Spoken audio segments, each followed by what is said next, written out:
Hello and welcome to LOGIC ERP. Subscribe to our YouTube channel and press the bell icon to stay updated with the latest videos.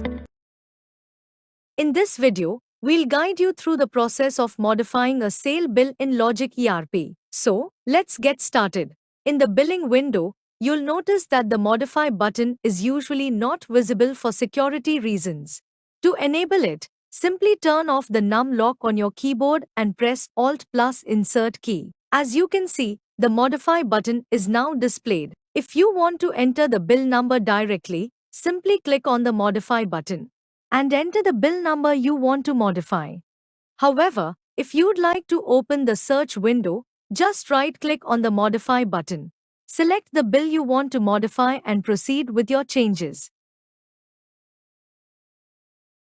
Now let's modify the quantity and save the bill.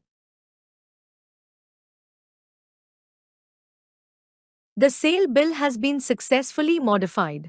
I hope this video was helpful. Thanks for watching. Like, share and subscribe.